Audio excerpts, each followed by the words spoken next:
वार आहे मंगळवार आणि तारीख आहे 26 मे. तर 26 मेला महाराष्ट्राच्या कोणकोणत्या भागात पाऊस होणार आहे, हेच आजच्या व्हिडिओतून आपण बघणार आहोत. जर चॅनलवर नवीन असाल तर सर्वात आधी चॅनलला सबस्क्राईब नक्की करा आणि आपण कोणत्या भागातून आपले व्हिडिओ पाहत आहात, हे देखील आम्हाला कमेंट बॉक्समध्ये सांगायला विसरू नका. तर वार मंगळवार आणि तारीख 26 संध्याकाळी 6 वाजता महाराष्ट्राच्या कोणकोणत्या भागात पाऊस पडणार आहे, हेच आजच्या व्हिडिओतून आपण जाणून घेणार आहोत. आपण जर पंढरपूर परिसर जर बघितला, तर पंढरपूर परिसरामध्ये पूर्णपणे कोरडं वातावरण दिसत आहे. मोहोळ परिसरात देखील कोरडं वातावरण आहे. वैराग परिसरात कोरडं वातावरण आहे. तर बार्शी, त्याचबरोबर कुर्डवाडी या परिसरात ढगाळ वातावरण असू शकतं. त्याचबरोबर करमाळा, कर्जत, त्याचबरोबर कलववाडी, त्याचबरोबर जामखेड, कडा हा जर परिसर बघितला तर या परिसरात देखील संध्याकाळी 6 वाजता ढगाळ वातावरण असू शकतं. त्याचबरोबर कडा, श्रीगोंदा, अहिल्यानगर, पाथर्डी, भुकूर हा जर परिसर जर आपण बघितला तर या परिसरामध्ये पूर्णपणे कोरडं वातावरण आहे. आपण जर राहुरी परिसर बघितला, श्रीरामपूर परिसर जर बघितला,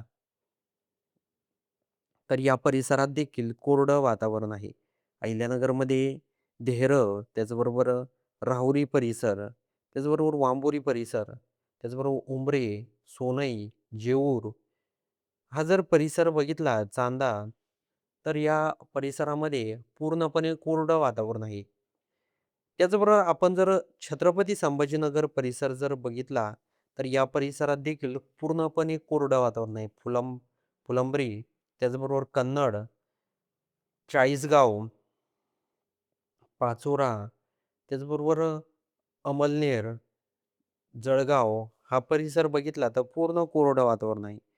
त्याचबरोबर जाफराबाद, त्याचबरोबर जालना, बुलढाणा, मलकापूर हा जर परिसर बघितला तर पूर्णपणे कोरडं वातावरण आहे. अकोल्यामध्ये देखील कोरडं वातावरण आहे. वाशिममध्ये पुसद,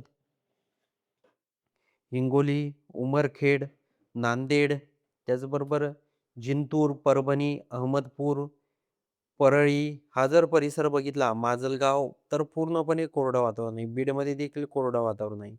आता थोडंसं आपण जर नाशिक परिसर जर बघितला, मालेगाव, चाळीसगाव, धुळे तर या परिसरात कोरडं वातावरण आपल्याला पूर्णपणे दिसत आहे. मनमाडमध्ये आपण जर बघितलं तर ढगाळ वातावरण असण्याची शक्यता आहे.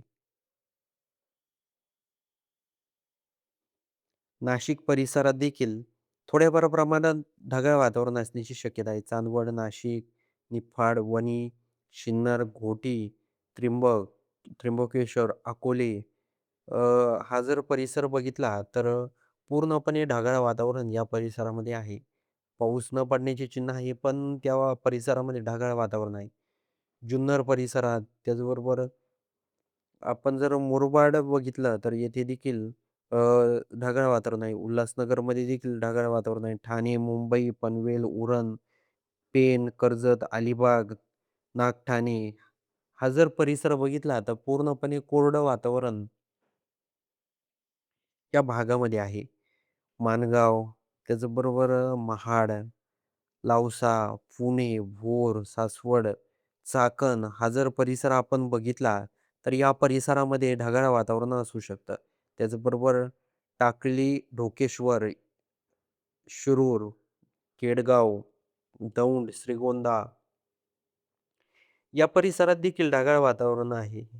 त्याचबरोबर कर्जत हा जर परिसर बघितला, येथे देखील ढगाळ वातावरण आहे. खाली फलटण, वल्हे, सासवड, सातारा, वाई, भोर, महाबळेश्वर या परिसरात देखील ढगाळ वातावरण आहे. चिपळूण, फलटण त्याचबरोबर खाली आपण जर बघितलं तर कोल्हापूर, ईश्वरपूर, सांगली, कुरणवाड, निपाणी, घरगोटी, कणकवली हा जर परिसर बघितला, तर पूर्णपणे या भागामध्ये ढगाळ वातावरण आहे. सावंतवाडी परिसर आता आपण बघूया इथे आपण बघू शकतो, की वाऱ्याचा आणि विजेचा वेग कसा असणार आहे. महाराष्ट्राच्या आता आपण जर पुणे परिसर बघितला, तर या पुणे परिसरामध्ये म्हणजेच उन्हाचा तडाखा असणार आहे सकाळच्या सुमारास. पण संध्याकाळी वाऱ्याचा वेग असणार आहे आणि विजा देखील जास्त प्रमाणात असणार आहे. पुणे, दौंड या परिसरामध्ये. त्याचबरोबर फलटण, सातारा, ईश्वरपूर, कोल्हापूर, मिरज, निपाणी हा जर परिसर बघितला तर वारं तर असणारच आहे. त्याचबरोबर वादळ आणि विजा देखील या परिसरामध्ये विजाचं देखील प्रमाण असणार आहे. हा अंदाज सर्व शेतकऱ्यांनी लक्षात घ्यायचा आहे. इकडं लातूर परिसर जर बघितला, येथे देखील विजेचं प्रमाण आहे. धाराशिव, लातूर, उदगीर या परिसरामध्ये.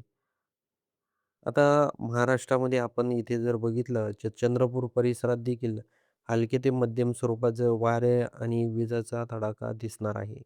तर हा अंदाज सर्व शेतकऱ्यांनी लक्षात घ्यायचा आहे. त्याचबरोबर शेतकरी मित्रांनो, आपण कोणत्या भागातून आपले व्हिडिओ पाहत आहात, हे आम्हाला कमेंट बॉक्समध्ये सांगायला विसरू नका. त्याचबरोबर आज तारीख आहे, आपण जर बघितलं तर वार आहे मंगळवार आणि तारीख आहे 26 मे. तर हा पूर्णपणे 26 मेचा महाराष्ट्रातला हवामानाचा एक अंदाज होता. त्याचबरोबर आपण कोणत्या भागातून, कोणत्या तालुक्यातून, कोणत्या गावातून आपले व्हिडिओ पाहत आहात, हे आम्हाला कमेंट बॉक्समध्ये सांगायला विसरू नका. आणि व्हिडिओ आवडला असेल तर सर्वात आधी आपल्या चॅनलला सबस्क्राईब देखील नक्की करून जा.